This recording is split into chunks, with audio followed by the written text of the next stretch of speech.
வணக்கம். அறிவு, வலிமை, புகழ், அஞ்சாமை, பக்தி, பணிவு, நோயின்மை, செல்வவன்மை, விழிப்புணர்வு ஆகிய பண்புகளை ஆஞ்சநேயரை வணங்குபவர்கள் அடைவார்கள் என்பது ஆன்றோர் வாக்கு.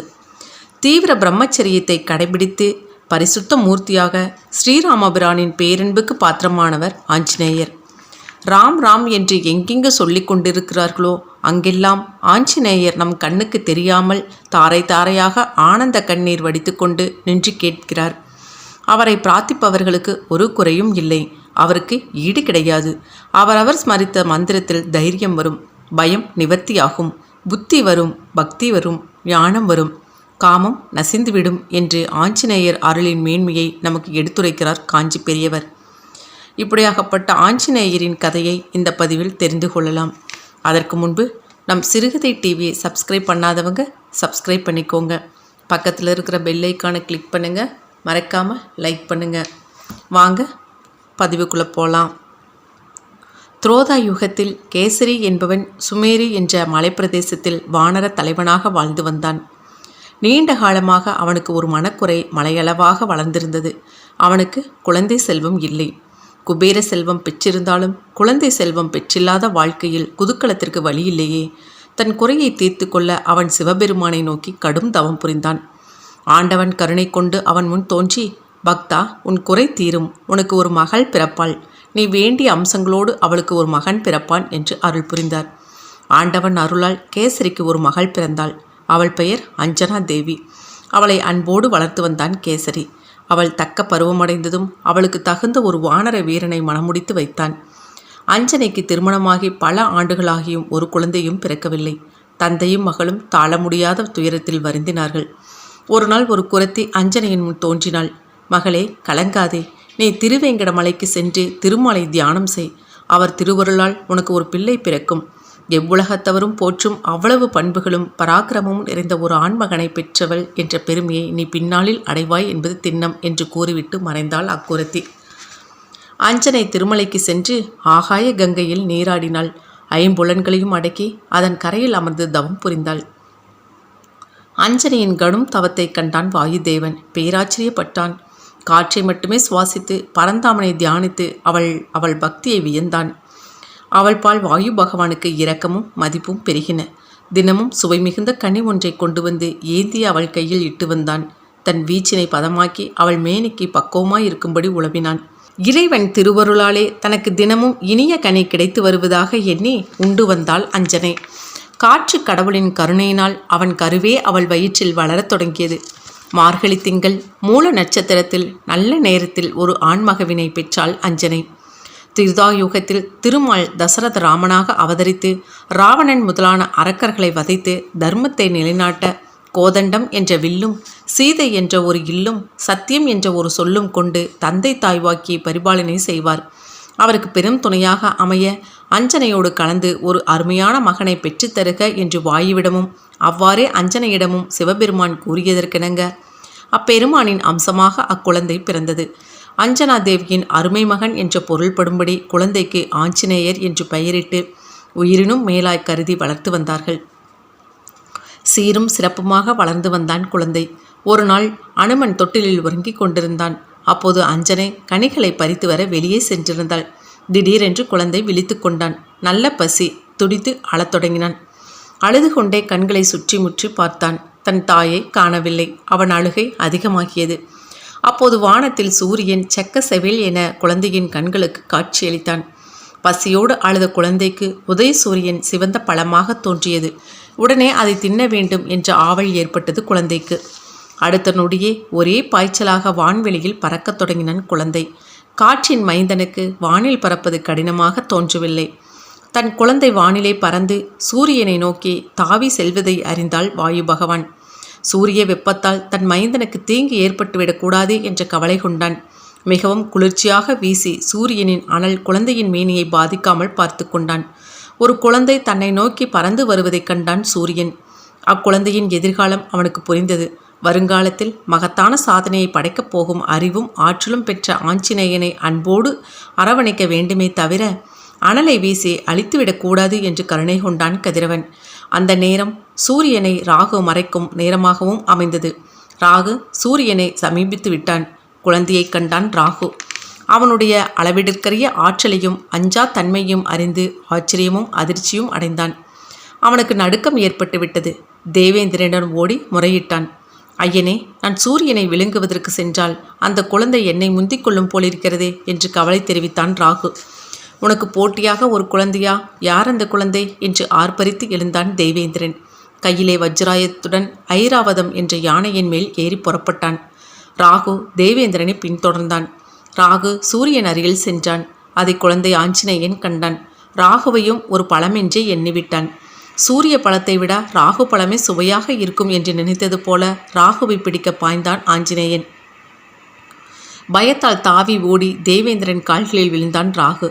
ராகு ஓடுவதை பார்த்து கொண்டிருந்த குழந்தையின் கண்களில் ஐராவதம் தென்பட்டது. உடனே அதன் மீது தாவினான். அதனை கண்ட தேவேந்திரனுக்கு கடும் கோபம் வந்துவிட்டது. தன் வஜ்ராயுதத்தினால் அந்த குழந்தையின் கன்னத்தில் லேசாக இடித்தான். அந்த இடியினால் குழந்தையின் கன்னம் நீண்டுவிட்டது. உணர்வை இழந்து குழந்தை சாய்ந்து விட்டான். விழுந்த வேகத்தில் குழந்தையின் மற்றொரு கணமும் நீண்டுவிட்டது. கன்னங்கள் 2 நீண்டு கொண்டே காரணத்தினால் குழந்தைக்கு அனுமன் என்று பெயரிடப்பட்டது. தன் குழந்தை கீழே விழுந்து மயங்கி கிடப்பதை வாயு கண்டான். வருத்தப்பட்டான். விரைந்து ஓடி குழந்தையை வாரி எடுத்து அணைத்து கொண்டு அருகிலிருந்த குகைக்குள் சென்று படுக்க வைத்தான்.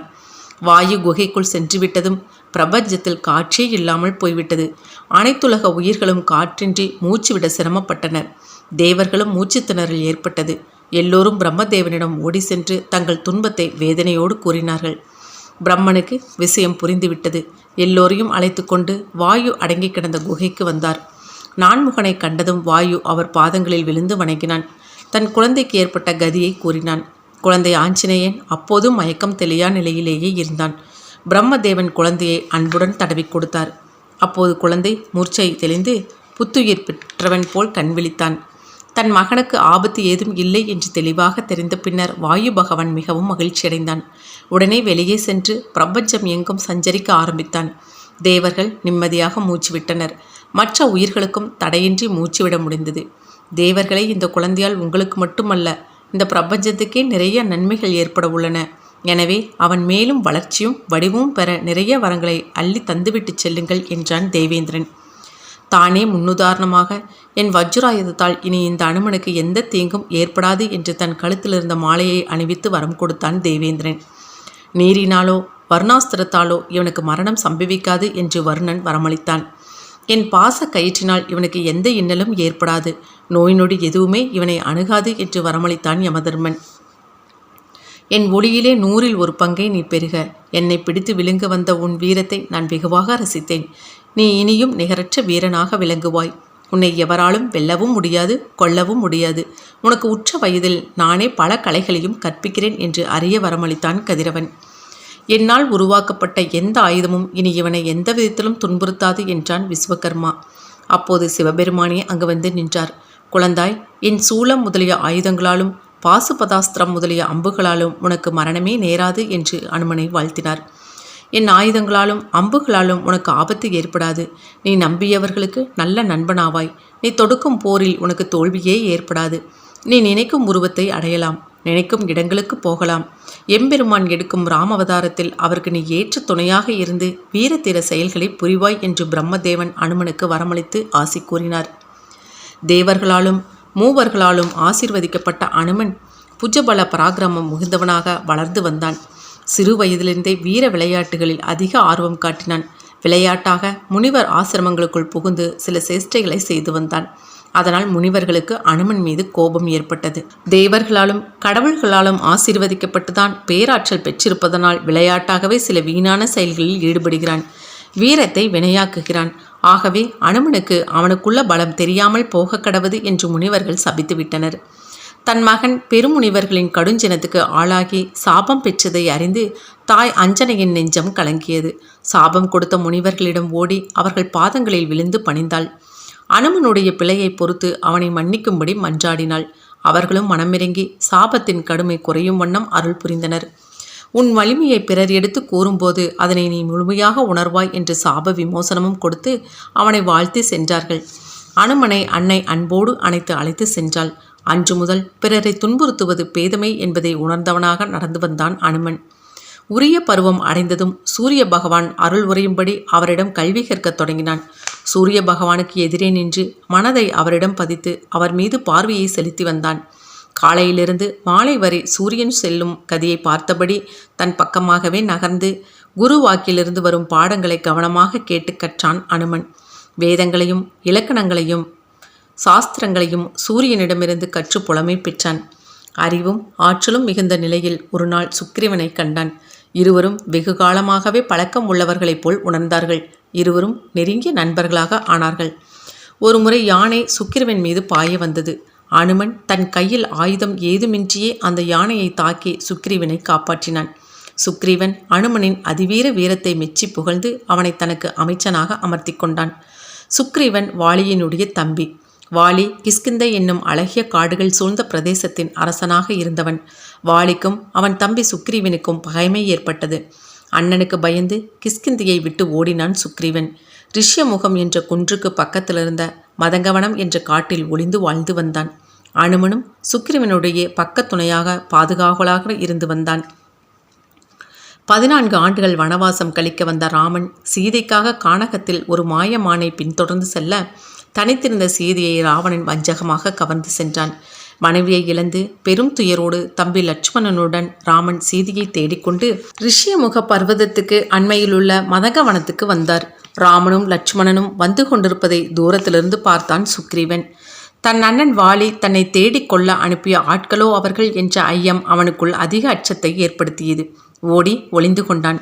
அந்த சமயத்தில் வருகிறவர்கள் யார் என்பதை அறிந்து கொள்ள அனுமனை ஏவினான். அவர்கள் யார் என்பதை அறிந்து கொள்ள அனுமன் ஒரு மறைவிடத்தில் நின்று கொண்டான். வந்து கொண்டிருந்தவர்கள் முகத்தையே உற்று பார்த்து கொண்டிருந்தான். கருணை பொழியும் அவர்கள் முகத்தில் கவலை இருப்பதையும் கண்டான். ஏதோ ஒரு அரிய பொருளை தேடி வருபவர்களாக தோன்றுகிறார்களே என்று எண்ணினான். அவர்களை காண காண அனுமன் தன்னையும் அறியாமல் தன் உள்ளம் அவர்கள் பால் பற்றும் பாசமும் கொள்வதை உணர்ந்தான். பார்த்த மாத்திரத்திலேயே தன் உள்ளத்தில் அன்பை ஊற்றாக சுரக்க வைக்கும் அவர்கள் உத்தம புத்திரர்களாக இருக்க வேண்டும் என்ற உள்ளுணர்வு அவனுக்கு ஏற்பட்டது. அவர்கள் எதிரே சென்றான். அவனை அறியாமலேயே அவன் கைகள் அவர்களை நோக்கி குவிந்தன. கண்களில் ஆனந்த கண்ணீர் சுரந்தது. அடக்க முடியாத அன்பு பெருக்கோடு ஐயன்மேர் தங்கள் வருகை நல்வருகை ஆகுக என்று மொழிந்து வரவேற்றான். அனுமனை கண்ட ராமன், நீ யார், எங்கிருக்கிறாய், இங்கு வந்திருப்பதன் காரணம் என்ன என்று வினவினார். ஐயனே, என் பெயர் ஆஞ்சநேயன், அஞ்சனையின் புதல்வன். மதங்க மலையில் சுக்கிரவனோடு வாழ்ந்து வருகிறேன். தங்களை யார் என்று அறிந்து வரும்படி என் தலைவன் கட்டளை என்று கூறினான். தன் மன்னன் சுக்கிரவனை பற்றியும் விளக்கமாக கூறினான் அனுமன். சுக்கிரவன் அனுமனோடு அம்மலை பகுதியில் மறைந்து வாழ்வதற்கு என்ன காரணம் என்பதை ராமனுக்கு விளக்கி கூறினான். ஒருமுறை சுக்கிரவனின் தமையனான வாலி மாயாவி என்பவனோடு போரிட்டான். மாயாவி பயந்து ஓடிப்போய் ஒரு பிளத்துக்குள் ஒளிந்து கொண்டான். வாலி அவனை துரத்தி சென்று போரிட்டான். சண்டைக்கு போய் பல தினங்களாகியும் வாலி திரும்பி வரவில்லை. அவன் மாண்டு போயிருப்பான் என்றே சுக்கிரவன் எண்ணிவிட்டான். மற்றவர்களும் அவ்வாறே நினைத்தார்கள். மாயாவி மீண்டும் சண்டைக்கு வந்துவிடுவானோ என்ற அச்சத்தில் அந்த பிளத்தின் வாயை மூடிவிட்டார்கள். சுக்கிரவன் வானர வீரனாக முடிசூட்டி கொண்டான். அந்த பிளத்தினுக்குள்ளே வாலிக்கும் மாயாவிக்கும் நீண்ட காலமாக யுத்தம் நடைபெற்று கொண்டிருந்ததை சுக்கிரவன் முதலானோர் அறிய முடியவில்லை. வாலி மாயாவியை கொன்று பிளத்தின் வாயை பிளந்து கொண்டு வெளியே வந்தான். தன் தம்பி சுக்கிரவன் மன்னனாக முடிசூட்டி கொண்டு ஆண்டு வருவதைக் கண்டு கடும் கோபம் கொண்டான். சுக்கிரவன் மனைவி உரிமை என்பவளை கவர்ந்து கொண்டான். அவனையும் கொல்ல முயன்றான். சுக்கிரவன் தப்பையோடி அமைச்சன் அனுமனுடனும் தன் படையுடனும் ரிஷிமுக பர்வதத்தில் மறைந்து வாழ்ந்து வந்தான். அந்நிலையில் ராம லட்சுமணர்கள் அப்பகுதிக்கு சென்றனர். அவர்கள் தன்னை கொல்ல வாளியால் ஏவப்பட்ட வீரர்களோ என்று அஞ்சித்தான் நம்பிக்கைக்குரிய அனுமனை அனுப்பி அறிந்து வரச் செய்தான் சுக்கிரவன். அனுமன் அவர்களை கண்ட மாத்திரத்திலேயே அவர்கள் உயர்ந்த குடியில் பிறந்தவர்கள் என்று உணர்ந்து கொண்டான். அவர்கள் தேவர்களோ அந்த மூவரில் இருவரோ வில்லேந்திய கையோடு எதையோ கவலையுடன் தேடி வருகிறார்கள் போல் தோன்றுகிறார்களே, எதை தேடுகிறார்களோ என்றெல்லாம் சிந்தனையோடியது அனுமனுக்கு. தன்னையும் அறியாமல் அவர்கள் பால் தாவிச் செல்வதையும் அன்பு பெருக்கெடுப்பதையும் அறிந்து ஆச்சரியமுற்றான் அனுமன். அனுமன் கூறிய வாசகங்களும் கூறிய விதமும் ராமனை வியப்புற வைத்தன. இவன் கல்லாத கலையும் வேதமும் இல்லை என்பதை இவன் சொல்லாலேயே விளங்குகிறது. யாரோ இச்சொல்லின் செல்வன், பிரம்மனோ சிவபெருமானோ என்று ராமன் லட்சுமணனிடம் அனுமனை பற்றி வியந்துரைத்தான். அனுமனை கண்டு சில வார்த்தைகள் பேசிய அளவிலேயே தன் துன்பமெல்லாம் மறைந்து இன்பம் அடைவதாக தன் தம்பியிடம் கூறினான் ராமன். அனுமனின் பெருமையை லட்சுமணன் மட்டுமல்ல, உலகமே பின்னர் காணத்தான் போகிறது என்று பெருமையோடு பேசினான் ராமன். சுக்ரீவன் இருக்கும் இடத்தை எங்களுக்கு காட்டு என்று கேட்டான் ராமன். அப்போது அனுமன் பணிவோடும் சாதுரியத்தோடும் தங்களை யார் என்று என் தலைவனுக்கு நான் சொல்வதோ என்று சாமர்த்தியமாக கேட்டான். லட்சுமணன் யார் அவர்கள் என்பதையும் எக்காரணம் கொண்டு அங்கு வந்திருக்கிறார்கள் என்பதையும் விளக்கினான். உடனே அனுமன் ராமன் திருவடிகளில் விழுந்து வணங்கினான். ராமன் அவனுடைய செயல் தர்மத்திற்கு மாறுபட்டது என்று தடுத்தான். அடியேன் தானும் அரிக்குலத்தில் ஒருவன் என்று உரிமையோடு கூறி பேருருவங்கொண்டு வானலாவி நின்றான். அவனது பேருருவைக் கண்டு வியந்தான் ராமன். அனுமன் வேதங்கள், மெஞ்ஞானம் மற்றும் எவராலும் அறியவியலாத சொர்க்கலோகம் எடுத்த வரி வடிவம் போன்றவன் என்று புகழ்ந்தான் ராமன். பின்னர் அவர்களை அழைத்து கொண்டு சென்று ஓரிடத்தில் நிறுத்தி அவன் சுக்கிரவனிடம் சென்றான். நீயும் நானும் நம் குலமும் இவ்வுலகமும் இவரால் நற்கதி அடையும். வாலியை வதைக்க காலன் வந்தனன். நாம் இனி இடரென்னும் கடலை கடைக்கலாம் என்று மகிழ்ச்சியோடும் நம்பிக்கையோடும் கூறினான். அனுமனின் வார்த்தைகளை கேட்டு சுக்கிரவன் அளவிடா மகிழ்ச்சியை பெற்றான். ராமனை சந்திக்க ஆவலோடு ஓடி வந்தான். நேரிலே கண்டதும் தான் பிறவி பயன் பெற்றுவிட்டதாக மகிழ்ந்தான். வாலிக்கு பயந்து அவன் வாழ்ந்து வரும் அவல வாழ்க்கை எண்ணி இரக்கம் கொண்டான் ராமன். தங்கள் திருவடிகளில் தஞ்சமடைந்தேன், தாங்குவது தங்கள் கடன் என்று வணங்கினான் சுக்ரீவன். ராமன் சுக்கிரவனையும் தன் தம்பிக்குள் ஒருவனாக ஏற்றிக்கொண்டான். இனி அவனுக்கு வரும் இன்பத் துன்பங்கள் அனைத்திலும் தனக்கும் பங்குண்டு என்று அவனுக்கு நம்பிக்கையூட்டி அன்போடு அவனை அணைத்து கொண்டான். தன் கவலை தீரும் என்று மகிழ்ச்சி அடைந்தான் சுக்ரீவன். எனக்கு நல்வாழ்வு அளித்த அஞ்சனை மைந்தனே, நீ நெடுங்காலம் வாழ வேண்டும் என்று அனுமனை வாழ்த்தினான் சுக்ரீவன். சீதையின் பிரிவால் பெருந்துயர் அடைந்து தவிக்கும் அவர்களுக்கு உதவ வேண்டும் என்று துடித்தனர் வானரர். மலைகளில் சில இடங்களில் நகைகள் கிடைத்திருந்தன. அவை சுக்கிரவனிடம் இருந்தன. அனுமன் அதை நினைவூட்டினான். அந்த நகைகளை கொண்டு வந்து ராமனிடம் காட்டினான் சுக்ரீவன். அவை சீதையின் நகைகளே என்பதை ராமன் அறிந்தான். சீதையே நேரில் கண்டதைப் போல் உணர்ந்தான். அனுமனும் சுக்ரீவனும் கவலையுற்ற சகோதரர்களை தேற்றினார்கள். சீதையை தேடித் தருவது தங்கள் கடமை என்று சாற்றினார்கள். அனுமனின் வீர உரைகள் அவர்களுக்கு பெரிதும் ஆறுதலை தந்தன. சீதை அப்போதே கிடைத்துவிட்டதாக மகிழ்ந்தார்கள் சகோதரர்கள். ராமன் வலியை வதைத்து சுக்ரீவனுக்கு முடிசூட்ட முடிவு செய்தான். சுக்ரீவன் சீதையை தேடி மீட்கும் பொறுப்பினை ஏற்றுக்கொண்டான். வாலி ராமனால் கொல்லப்பட்டான். அனுமன் சுக்ரீவனுக்கு முடிசூட்ட பட்டாபிஷேக பொருள்களை கொண்டு வந்தான். தசரத மைந்தர்கள் சுக்ரீவனுக்கு முடிசூட்டி கிஷ்கிந்தைக்கு மன்னனாக்கினார்கள். அனுமன் ராமலட்சுமணர்களுடைய தங்கி அவர்களுக்கு எப்போதும் ஊழியம் செய்து வர விரும்பினான். ஆனால் ராமன் அனுமனை சுக்ரீவன் பக்கத்திலிருந்து அவன் நல்லாட்சி புரிவதற்கு பெருந்துணையாக இருக்க வேண்டும் என்று கூறினான். மழைக்காலம் முடிந்த பின் சீதையை தேடுவது என்று சுக்கிரவன் முதலான வானர வீரர்கள் முடிவெடுத்தார்கள். ஆனால் மழைக்காலம் முடிந்த பின்னும் சுக்ரீவன் இன்ப மயக்கத்திலேயே இருந்துவிட்டான். அதனால் தசரத குமாரர்கள் சீற்றமடைந்தார்கள். அனுமன் தன் சொல்வன்மையாலும் கடமை உணர்வாலும் அவர்களுக்கு சுக்ரீவன் மீதிருந்த கோபத்தை மாற்றி அவர்களை தேற்றினான். சுக்ரீவனிடம் சென்று நன்றி கடனை எடுத்து கூறினான். அடுத்த நாளே 70 வெள்ளம் படைவீரர்களோடு சுக்ரீவன் சீதையை தேடும் பணியை தொடங்கிவிட்டான். சீதையை தேடி வானர வீரர்கள் எல்லா திக்குகளுக்கும் உலகுக்கும் ஏவப்பட்டனர்.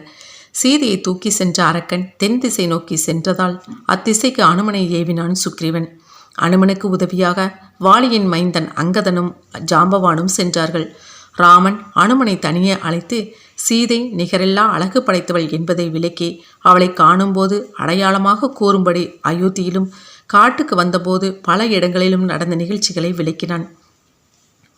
தன் பெயர் பொறித்த மோதிரத்தை அனுமனிடம் கொடுத்தார். அதை சீதையிடம் காட்டினால் அவள் ஐயம் தெளிந்து அனுமனை நம்புவாள் என்று கூறினான். அனுமன் ராமநாமத்தை உச்சரித்தவாறே புறப்பட்டான். விந்திய மலைச்சாரல், நர்மதை நதி தீரம், யமகூட பர்வதம் முதலிய இடங்களிலெல்லாம் தேடினான். விதர்ப்ப நாடு, பாண்டுமலை, பெண்ணை கோதாவரி நதி தீரங்கள் என்று எங்கு தேடியும் சீதையை காணவில்லை. சேர சோழ பாண்டிய நாடுகளில் தேடியும் சீதையை காணாமல் முயற்சியில் தளராமல் தென்கடற்கரையை அடைந்தான். 1 மாத காலத்துக்குள் சீதையை தேடி காண்பதாக ராமனிடம் உறுதி கூறிவிட்டு வந்திருந்தார்கள். 1 மாதம் ஓடிவிட்டது. சீதை இருக்கும் இடம் தெரியவில்லை. அங்கதன் பெரும் கவலையடைந்தான். தன் உயிரை விட்டுவிடவும் துணிந்தான். அனுமன் அவனுக்கு ஆறுதல் கூறி தேற்றினான். மேலும் தேட வேண்டிய இடங்கள் உள்ளன, முயற்சியை கைவிடுதல் முறையாகாது என்று எடுத்து கூறினான். ஓரிடத்தில் சம்பாதி என்ற கழுகரசனை கண்டார்கள். அவன் இறகுகள் தீய்ந்து பறக்க முடியாத நிலையில் பெரும் துயரில் இருந்தான். அவனிடம் அவன் தம்பி ஜடாயு சீதையை காக்க முயன்று உயிர் தியாகம் செய்ததை சொன்னான் அனுமன். ராமநாமத்தை நம்பிக்கையோடு எல்லோரும் சேர்ந்து உச்சரிக்குமாறு வேண்டினான் அனுமன். அவ்வாறே செய்தனர் சம்பாதி உட்பட அனைவரும். ராமநாம மகிமையால் சம்பாதியின் எரிந்து போன இறகுகள் வளர்ச்சி பெற்றன. சம்பாதி சீதையை ராவணன் தூக்கி கொண்டு இலங்கைக்கு சென்றதை தான் கண்டதாக கூறினான். இலங்கையில் சீதையை ராவணன் சிறை வைத்திருக்கும் இடத்தை தேடி அறியும் வல்லமை அனுமனுக்கே உண்டு என்று கூறினான் ஜாம்பவான்.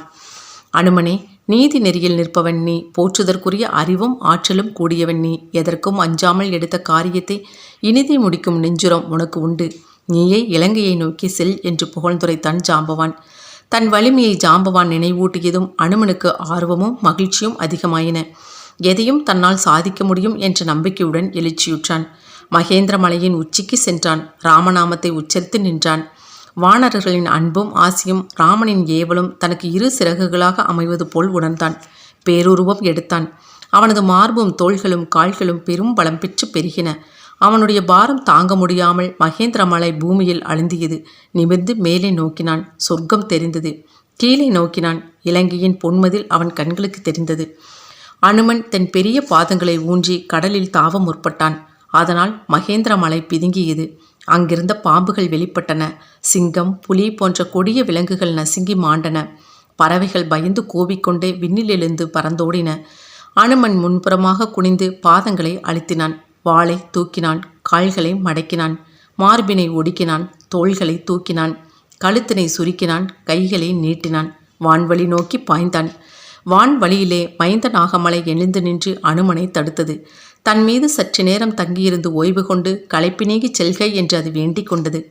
சீதையை தேடி கண்டுபிடித்து திரும்பும்போது அவ்வாறு செய்வதாக அனுமன் கூறிவிட்டு புறப்பட்டான்.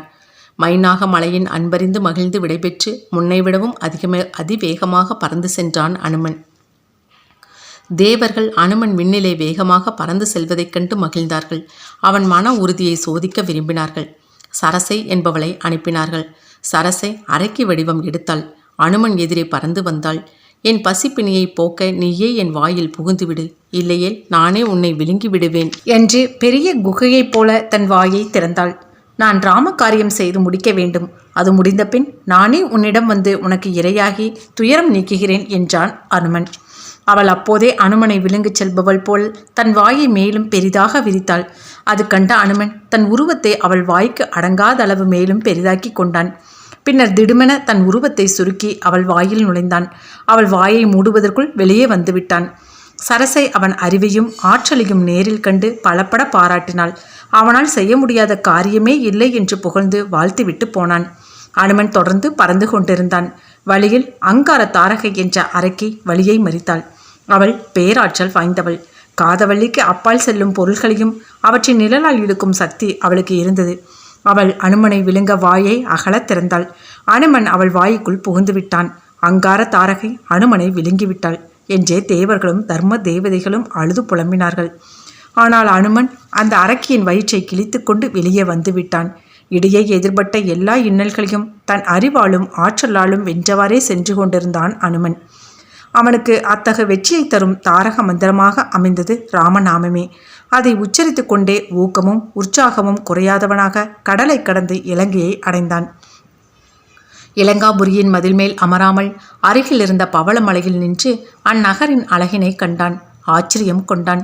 இணையில்லா பெருநகராய் எழில் நகராய் எல்லா வளங்களோடும் விளங்கிய இலங்கையிலே அரக்கியருக்கு தேவ மகளிர் பணிப்பெண்களாகவும் அரக்கர்களுக்கு தேவர்கள் வேலையாட்களாகவும் இருப்பதைக் கண்டு ஆச்சரியமும் வேதனையும் அடைந்தான். ஆற்றல் மிகுந்த வீரர்கள் மதிலை காவல் புரிந்து கொண்டிருப்பதையும் பார்த்தான். எப்படி உள்ளே நுழைவது என்று உபாயம் பற்றி யோசித்தான். கதிரவன் மறையும் மாலை நேரத்தில் பவளமலையிலிருந்து இயற்கையின் மனப்பைக் கண்டு வியந்த அனுமன் இரவு வந்து இருள் படர ஆரம்பித்ததும் தன் பேருருவை சுருக்கி கொண்டான். அவன் மதிலை தாண்டி செல்ல முற்பட்ட போது வானத்தில் நிலவு எழுந்தது.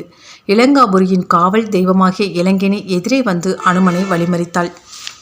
அவளை பொருட்படுத்தாது மேலே புறப்பட்டான். அவள் அவனை அறைய கைகளை ஓங்கினாள். ஓங்கிய கைகளை பிடித்து கொண்டு அவளை அரைந்து கீழே தள்ளினான். அனுமன் ஒரு பெண்ணை கொள்வது தன் வீரத்துக்கு அழகாகாது என்று எண்ணியே அவளை கொல்லாமல் தள்ளினான். கீழே விழுந்த அவள் எழுந்து அமர்ந்தாள். ஐயனே, உன் அறையால் எனக்கு விமோசனம் கிடைத்துவிட்டது. தர்மமே வெல்லும், பாவம் தோற்கும், உன் எண்ணம் நிறைவேறும், சென்று வருக என்று வாழ்த்தி தேவமாது உருவினை பெற்று விண்ணுலகம் சென்று விட்டாள். அனுமன் ராமநாமத்தை உச்சரித்து கொண்டே மதிலை தாண்டி நகரத்தினுள் நுழைந்தான். பல இடங்களிலும் சீதையை தேடினான். தன் உடலை மிகவும் சுருக்கி வீதிகளில் இறங்கி செல்லாமல் மாளிகைகளின் நிழலையே மறைந்து கொண்டு சென்றான். மாட மாளிகைகள், கூட கோபுரங்கள், யானை கூடங்கள், குதிரை லாயங்கள், மாட்டு தொழுவங்கள், தேர் நிலையங்கள், கடைகள், பூஞ்சோலைகள், ஆலயங்கள், கல்வி கூடங்கள், பட்டி மண்டபங்கள் என்று எந்த இடத்தையும் விடாமல் விழிப்போடு தேடினான். ஒரு பெரிய மண்டபத்தில் மலர் மஞ்சத்தில் கும்பகர்ணன் உறக்கத்தில் ஆழ்ந்திருந்ததை கண்டான். கற்பகச் சோலை ஒன்றியின் மத்தியில் பளிங்கு மேடையில் விபீஷணன் உறங்கியதை பார்த்தான். ராவணன் மகன் இந்திரஜித் மாளிகைக்கு சென்று அவன் உறங்குவதை கண்டான். அவ்வாறு பல மாளிகைகளுக்கும் சென்றவன் அரக்கர்களின் அமைச்சர், சேனாதிபதி போன்றோர் மாளிகைகளுக்கும் சென்று தேடி பின் மண்டோதரியின் மாளிகைக்கு சென்றான். அங்கே காம வேதனையால் வருந்தி கொண்டும் ஆடி பாடியும் இருந்த அரக்கிகளை கண்டான். பிரம்மச்சாரி விரதம் பூண்டிருக்கும் நான் இந்த கன்றாவி காட்சிகளை பார்க்க நேர்ந்ததே என்று வருந்தினான். மண்டோதரி வெண்மலர் மஞ்சத்தில் கண் உறங்கி கொண்டிருந்தாள். ஒரு கணம் அவள்தான் சீதையோ என்று ஐயுற்றான். பின்னர் தானே தெளிவுற்றான். கணவனை பிரிந்திருக்கும் கற்புடைய சீதை அன்னியின் சிறையிலே துயரமின்றி மலர் மஞ்சத்தில் சுகமாக துயில் கொள்ள துணிவாளா? கூர்ந்து கவனித்தான். அவள் வடிவத்தை பார்த்ததும், அவளிடம் சில தீய நிமித்தங்களை பார்த்ததும் அவள் சீதையல்லல், மண்டோதரியே என்று அறிந்து கொண்டான். பின்னர் ராவணின் அரண்மனைக்குள் நுழைந்தான். வைரக்கற்கள் பதித்த பொன் மாளிகையில் வெள்ளி மலர் பள்ளியில் பார்க்கடல் மீது ஒரு கருங்கடல் கிடப்பதைப் போல ராவணன் துயில் கொண்டிருப்பதைக் கண்டான். அவனை அப்படியே அடித்து கொன்றுவிட வேண்டும் என்ற துடிப்பு உண்டாயிற்று. என்றாலும் குணக்குன்றான அவனுக்கு அந்த கோபம் அதிக நேரத்திற்கு நீடிக்கவில்லை. எழுந்த வேகத்திலேயே அடங்கிவிட்டது. தான் அவனை கொன்று ஒழித்துவிட்டால் ஸ்ரீராமச்சந்திர மூர்த்தியின் வில்லுக்கு வேலை இல்லாமல் போய்விடுமே என்று தன்னை அடக்கிக் கொண்டு அங்கிருந்து அகன்று வேறு பல இடங்களிலும் சீதையை தேடினான். இறுதியாக அசோகவனத்தை அடைந்தான். அங்கே வன்னெஞ்சு அரக்கியரிடையே அன்னம் போன்ற சீதை அடங்கி ஒடுங்கி அச்ச மிகுதியால் நடுங்கிக் கொண்டிருப்பதைக் கண்டு அவள்தான் சீதை என்ற முடிவுக்கு வந்தான். அவனுக்குள்ளே மகிழ்ச்சி கரை புரண்டது. ஆடினான், பாடினான், அங்குமிங்கும் பாய்ந்து ஓடினான், உழவினான், உபகையுற்றான். மரக்கிளையின் மறைவாக நின்று சோபையிழந்த சோக சித்திரம் போல் தோன்றிய சீதையை உற்று நோக்கினான். வெயிலில் ஏற்றி வைத்த விளக்கைப் போலவும் கொடிய புலிக்கூட்டத்துக்கிடையே சிக்கிய புள்ளிமானைப் போலவும் அவள் கண்ணீரோடு தத்தளித்திருக்கும் நிலையை புரிந்து கொண்டு தனக்குள்ளே தேம்பினான். அப்போது ராவணன் சீதையை நோக்கி வந்து கொண்டிருப்பதை கண்டான். ராவணன் சீதையை பணிவுடன் நெருங்கினான். நீ எனக்கு எப்பொழுது இன்னருள் புரிந்து இணங்கப் போகிறாய்? உன் கணவன் ஒரு சாதாரண மானிடன். அவன் உன்னை வந்து மீட்க முடியாது. நான் உன் அடிமை. என்னை ஏற்றுக்கொள் என்று தன் தலையின் மீது கை குவித்து தரையில் வீழ்ந்து வணங்கினான். சீதை பெரும் கோபம் கொண்டாள். அவனை துரும்பென மதித்து பேசினாள், ஏசினாள். அற்பனே, நீ என் கணவரின் வில்லாற்றல் அறியாமல் சொல்லாடுகிறாய். இழிவான செயலுக்கு துணிந்த நீ ஒரு கோழை. என் கணவர் அம்பினால் நீயும் உன் குலமும் அழியப் போவது நிச்சயம் என்றாள். 2 மாத காலம் உனக்கு தவணை தருகிறேன். அதற்குள் நீ என் இச்சைக்கு இணங்கவில்லை என்றால் உனக்கு சாவு நிச்சயம் என்று அச்சுறுத்திவிட்டு அகன்றான் ராவணன். அவன் சென்றதும் அரக்கியர் பலர் சீதையை சூழ்ந்து கொண்டார்கள். தங்கள் அரசனின் ஆணைக்கு அடங்கி நடந்து கொள்ளுமாறு சீதையை அச்சுறுத்தினார்கள். சீதை வேதனை தாழ முடியாமல் விம்மினாள். அதை கண்ட நல்ல உள்ளமும் அரக்கியர் குலத்திலேயே நல்ல அறிவுடைய திரிசடை என்பவள் அந்த பொல்லா அரக்கியர்களை அடக்கி சீதைக்கு ஆறுதல் மொழி புகன்றாள். அந்நிகழ்ச்சிகளை எல்லாம் மறைவிலிருந்து பார்த்து கொண்டிருந்தான் அனுமன். சீதையை தனிமையில் சந்திக்க தருணத்தை எதிர்நோக்கி காத்து கொண்டிருந்தான். ஒரு மந்திரத்தை ஜெபித்து அவ்வரக்கியர் அனைவரும் ஆழ்ந்த உறக்கம் கொள்ளுமாறு செய்தான். சீதை மட்டும் விழித்திருந்தாள். வேதனை மிகுதியால் விம்மிக் கொண்டிருந்தவள் தன் உயிரை விடவும் துணிந்துவிட்டாள். என் கணவரை காணும் ஆசையினால் எவ்வளவு காலம் பொறுத்து கொண்டு உயிரை வைத்திருந்தேன். அந்நியரிடம் சிக்குண்டு பல தினங்கள் பிரிந்து வாழ்ந்தவளை மீட்டு தன் மனையாளாக கொண்டு வாழ்வது தம் பெருமைக்கு இழுக்கு என்று என் கணவர் என்னை கைவிட்டு விட்டாரோ? நான் கற்புடையவள் என்பதை எப்படி அவருக்கு நிரூபிப்பேன் என்றெல்லாம் புலம்பினாள். ஒரு கொடியை மரக்கிளையில் கட்டினாள். ராமனை சிந்தையில் எண்ணி தியானித்தாள். கழுத்தில் சுருக்கிட்டு கொள்ளத் தொடங்கினாள். அதைக் கண்டு அனுமன் பதறிப்போனான். உடனே ஓடிச் சென்று சீதையை தொட்டு தடுத்து நிறுத்தலாமா என்று துடித்தான். எழும் வேகத்திலேயே அந்த எண்ணத்தை விட்டுவிட்டான். கற்பு கரசியை தன் கரங்களால் தீண்ட தகுமா? அடுத்த கணமே ராம் ராம் என்று சீதையின் செவிகளில் கேட்கும்படி உச்சரித்து கொண்டே அவள் முன் குதித்து நின்றான். ராமநாமத்தை கேட்டதும் திடுக்கிட்டு சீதை தன் கண்களை திறந்து பார்த்தாள். உயிர் விடப் போகும் நேரத்தில் தன் உயிரினும் மேலான கணவரின் பெயரை யாரோ உச்சரிக்கிறார்களே, யாராயிருக்கலாம் என்ற ஐயத்தோடு கண்ணை திறந்து பார்த்தவள் எதிரே அண்டர் நாயகன் அருள் தூதன் நான் என்று கைகூப்பி கொண்டு நின்றான் அனுமன். அவனை ஐயத்தோடு நோக்கினாள் சீதை. ஒருவேளை அவன் ராவணனாக இருப்பானோ? மாற்று வடிவில் வந்திருக்கிறானோ? அன்னையே, நான் ராமதூதன். என் பெயர் அனுமன். தங்களை தேடி இங்கு வந்துள்ளேன். ஸ்ரீராமச்சந்திரமூர்த்தி உங்கள் நினைவாகவே இருக்கிறார். உங்கள் நகை முடிப்பை கண்டெடுத்தவர் காட்ட அதை பார்த்து ஒருவார் தேர்தல் அடைந்துள்ளார். இதோ அவர் தங்களுக்கு அடையாளமாக காட்ட சொல்லி கொடுத்தனுப்பியுள்ள கணையாளியை பாருங்கள் என்று கூறி அதனை கொடுத்தான். ராமன் சீதையிடம் கூறச் சொன்ன அடையாளங்களையும் எடுத்து கூறினான் அனுமன். சீதை அக்கணையாளியை வாங்கி கண்களில் ஒற்றிக்கொண்டாள். அவன் கூறிய வாசகங்களையெல்லாம் கேட்டாள். அவள் உள்ளம் பூரித்தது. அதே சமயம் அவளுக்குள் ஒரு ஐயமும் எழுந்தது. அனுமன் எப்படி கடலை தாண்டி வந்திருப்பான்? சீதையின் ஐயம் அனுமனுக்கு புரிந்துவிட்டது. உடனே அவன் பேருருவம் எடுத்து அவள் முன் நின்றாள். அதைக் கண்டு சீதை வியப்புற்றாள். ஐயனே, என் கணவருக்கு லட்சுமணனை தவிர வேறு துணையில்லை என்று கலங்கிக் கொண்டிருந்தேன். இப்போது பிரமிக்கத்தக்க பேராற்றல் கொண்ட நீயும் அவருக்கு பக்க துணையாக நிற்பதால் அவர் வெற்றி பெறுவார், அரக்கர்கள் அழிவார்கள். இப்போது என் ஐயமும் நீங்கியது, அச்சமும் நீங்கியது என்று மகிழ்ச்சியுடன் கூறினாள் சீதை. தாயே, தங்களை கண்டது என் பாக்கியம். நான் உடனே திரும்பி செல்ல வேண்டும்.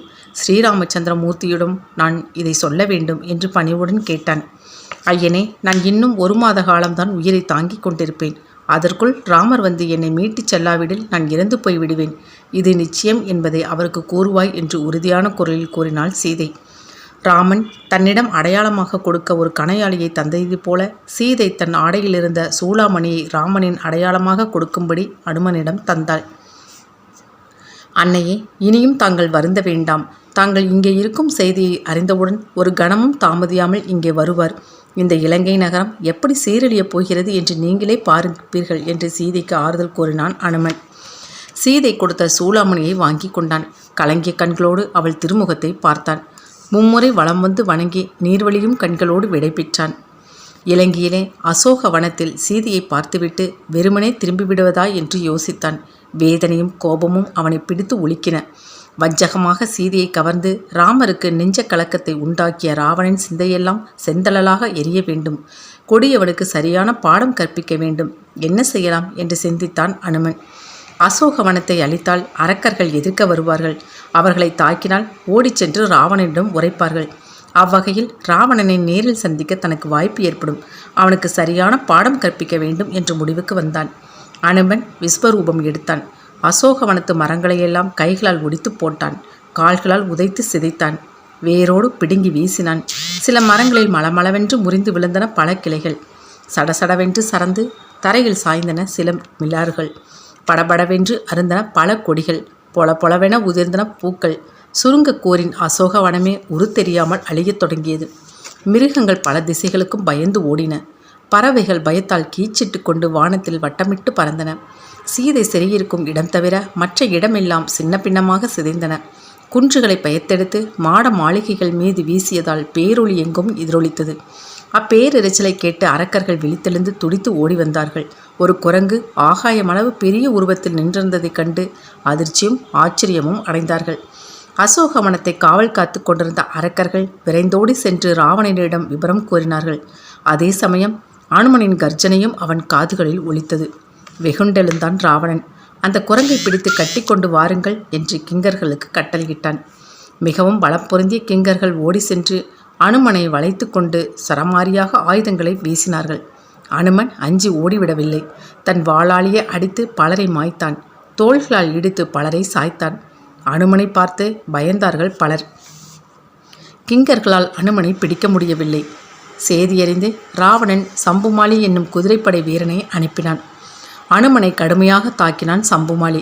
எனினும் வெற்றி அனுமனுக்குத்தான். சம்புமாலியின் தேரை சிதைத்து அவனையும் கீழே தள்ளி வதைத்து விட்டான். சம்புமாலி இறந்தான் என்ற செய்தி ராவணனுக்கு பறந்தது. பஞ்ச சேனாதிபதிகளை ஏவினான். அவர்கள் 4 வகை சேனைகளோடும் வந்து அனுமனுடன் பயங்கரமாக மோதினார்கள். அனுமன் அஞ்சாமல் விஸ்வரூபம் எடுத்து விண்ணுயர நின்றான். அவர்கள் விட்ட ஆயுதங்களை அனாவசியமாக தடுத்து அழித்தான். 5வரையும் கொன்றொழித்தான். 5 சேனாதிபதிகளும் அழிந்து போன செய்தி ராவணனுக்கு தெரிந்தது. அவமானமாகிவிட்டது அவனுக்கு. ஆத்திர மிகுதியால் ஆவேசம் வந்தவனைப் போல ஆடினான். அந்த குரங்கை நானே அடக்கி பிடித்து வருகிறேன் என்று அட்டகாசமாக சிரித்து கொண்டு எழுந்தான். அப்போது ராவணனின் இளைய குமாரன் அட்சகுமாரன் என்பவன் ஆத்திரத்தோடு எழுந்து நின்றான். அந்த அற்ப குரங்கை அடக்கி பிடிக்க நீங்களே போக வேண்டுமா தந்தையே? எனக்கு அனுமதி தாருங்கள். நான் அந்த குரங்கின் கொட்டத்தை அடக்கி கட்டி கொண்டு வருகிறேன் என்று ஆர்ப்பாட்டமாக புறப்பட்டான். வீரர் படைசூழ அனுமனை எதிர்த்தான் அட்சகுமாரன். இருவருக்கும் கடுமையாக போர் நடந்தது. கடைசியில் அனுமன் தன் வாளினால் அட்சகுமாரனை மலைப்பாம்பை போல் சுற்றி பிணைத்து கொண்டு அவன் சாகிற வரையில் தரையோடு தரையாக சேர்த்து தேய்த்து கொன்றான். அட்சகுமாரன் ஆவி துறந்த செய்தி அவன் தமையன் இந்திரஜித்துக்கு எட்டியது. அவன் கட்டுக்கடங்காத கோபத்தோடு பழியுணர்ச்சி பொங்க போருக்கு எழுந்தான். இளைய மகன் இறந்ததை கேட்டு ராவணன் கண்ணீர் சிந்தினான். இந்திரஜித் அனுமனை பிடிக்க ஆவேசமாக பாய்ந்து சென்றான். படைகளோடு பெரும் போர் நடைபெற்றது. இந்திரஜித் பிரம்மாஸ்திரத்தை தொடுத்தான். அது பாம்பின் வடிவில் அனுமனின் தோள்களை கட்டிவிட்டது. அவன் அனுமனை கட்டி இழுத்து கொண்டு அரண்மனைக்கு சென்றான். ராவணனை சந்திக்க அனுமன் அந்த சந்தர்ப்பத்தை தான் எதிர்பார்த்தான். அனுமன் பிடிபட்ட செய்தியை சீதை அறிந்தாள். ஊழிக்காலம் வரை நீ வாழ்வாய் என்று உன்னை வாழ்த்திய என் வாயின் ஈரம் மறைவதற்குள் உனக்கு இக்கதி வர வேண்டுமா என்று வருந்தினாள். அரக்கர்கள் தன்னை பிடித்து கொண்டு ஆர்ப்பாட்டம் செய்தவாறு அரண்மனைக்குள் கொண்டு போனபோது மௌனமாகவே நடந்தான் அனுமன். ராவணன் முன் கொண்டு போய் நிறுத்தினார்கள். அனுமனை கண்டதும் ராவணனுக்கு கட்டுக்கடங்காத கோபம் உண்டானது. நீ யார்? எதற்காக இங்கே வந்தாய் என்று கோபத்தோடு கொக்கரைத்தான். நான் ராமன் எனும் வீரனின் தூதன் என அலட்சியமாக பதில் சொன்னான் அனுமன். ராமனா? யார் அவன்? அவரை பற்றி அறிய விரும்பினால் சொல்கிறேன் கேள். உலக அதர்மத்தை அழித்து தர்மத்தை நிலைநாட்டவும் தீயோரை வதைத்து நல்லோரை வாழ வைக்கவும் தோன்றியுள்ள அவதார புருஷன் ஸ்ரீராமன் என்று ஸ்ரீராமனின் பெருமையை விளக்கினான். தான் அந்நகருக்கு வந்த காரணத்தையும் அஞ்சாமல் கூறினான். ராவணன் தனக்கு தக்க மரியாதை தரவில்லை என்பதறிந்து தன் வாளின் மூலமே உயரமான ஒரு ஆசனத்தை அமைத்து கொண்டு ராவணன் அரியாசனம் உயரத்திற்கு சற்று உயரமாகவே அமர்ந்து கொண்டு அனுமன் பதிலளித்தான்.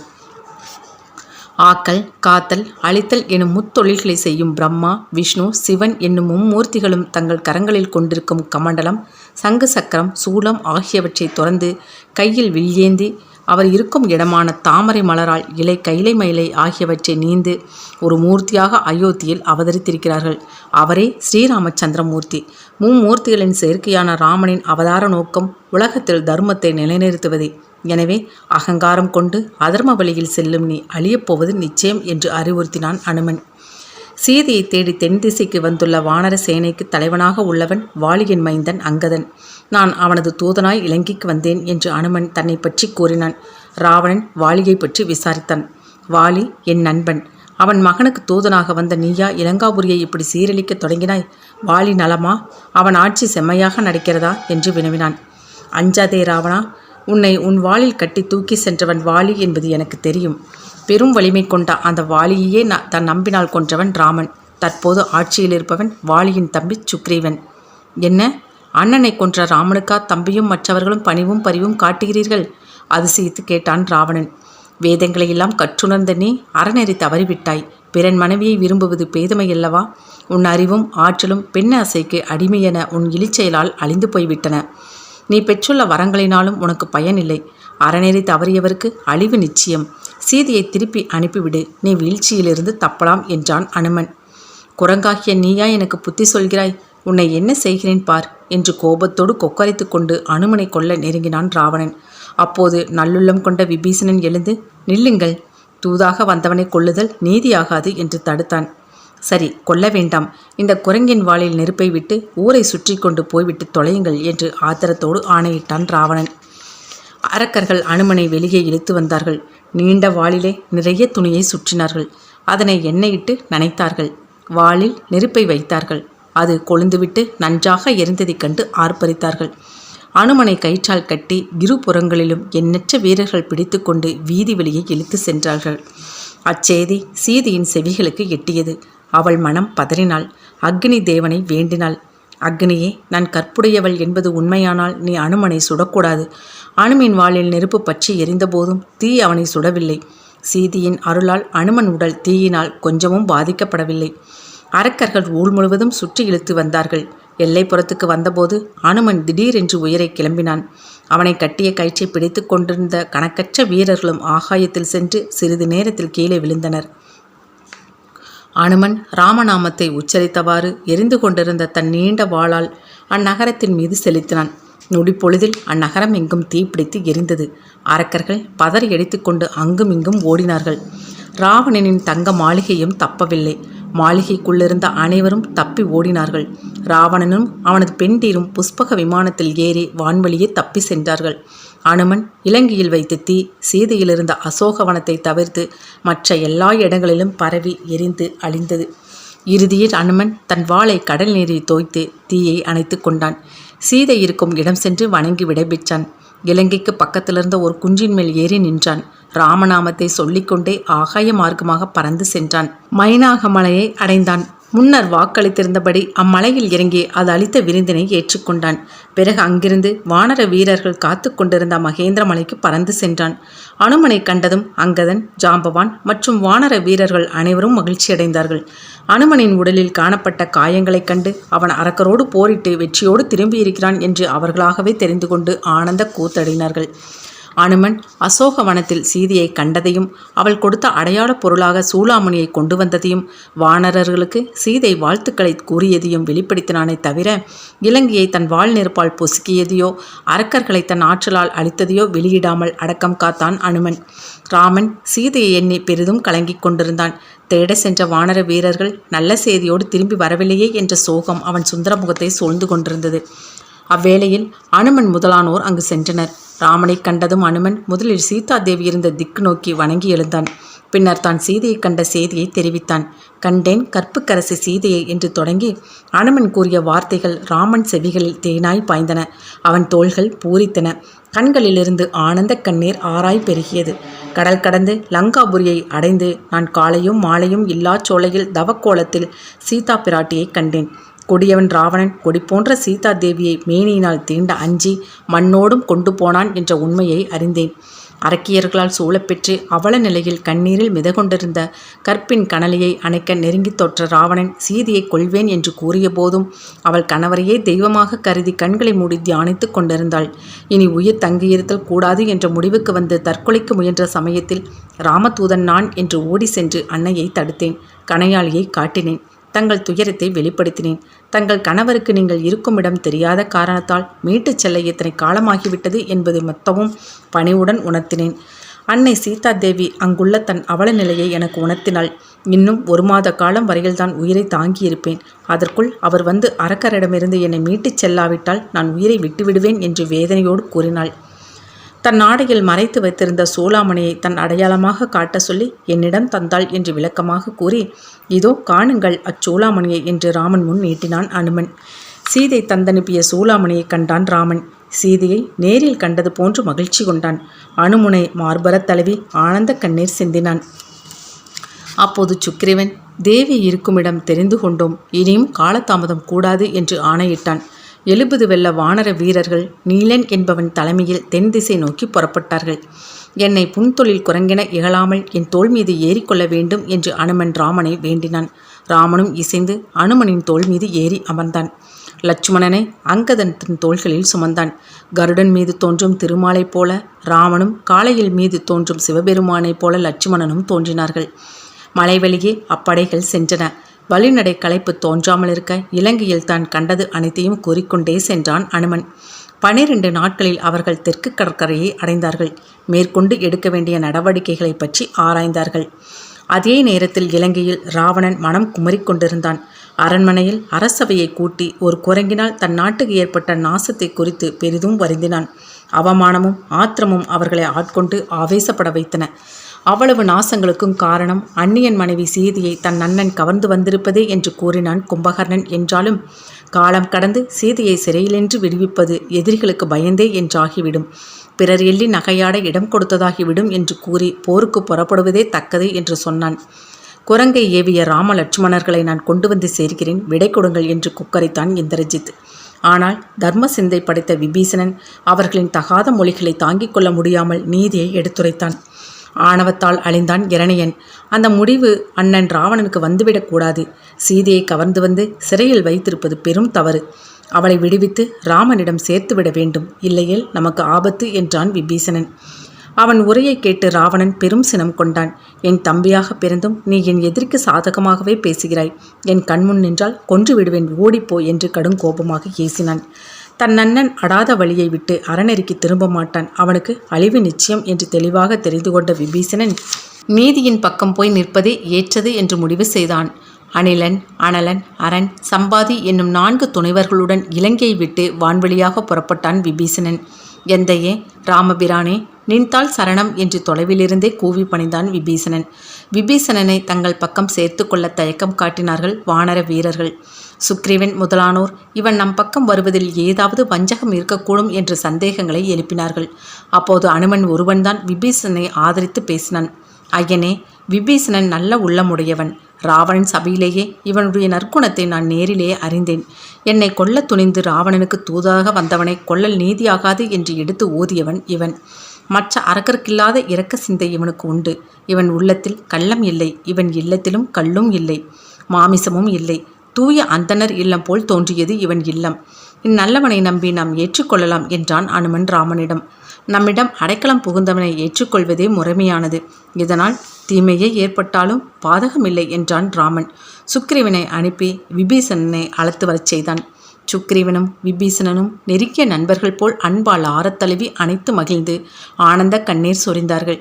சுக்ரீவன் விபீஷணனை ராவணனுக்கு தம்பியான தன்னையும் ஏற்றுக்கொண்ட ராமனின் பேரருளை போற்றினான். விபீஷணன் ராமனது பாதங்களில் வீழ்ந்து வணங்கினான். 14 உலகங்களும் என்னுடைய பெயரும் எத்தனை காலம் நிலைத்து நிற்குமோ அத்தனை காலத்துக்கு இலங்கை செல்வம் முழுவதையும் நான் உனக்கு அளிக்கிறேன் என்று ராமன் விபீஷணனுக்கு அருள் புரிந்தான். அயோத்தியில் தசரத மைந்தர் 4வராக இருந்த நாங்கள் காட்டுக்கு வந்த குகனோடு 5வராகி, கிஷ்கிந்தையை சேர்ந்த சுக்கிரவனோடு 6வராகி, இப்போது விபீஷணனையும் சேர்த்து 7வராகி விட்டதாக இன்முகத்தோடு குறிப்பிட்டு மகிழ்ந்தான் ராமன். விபீஷணன் ராவணனின் அறிவு, ஆற்றல், அரண், சேனைகளின் பலம் முதலான செய்திகளை ராமனுக்கு கூறினான். பின்னர் அவ்வளவையும் அனுமனின் ஆற்றல் அழிந்துவிட்ட மேன்மையை புகழ்த்தான்.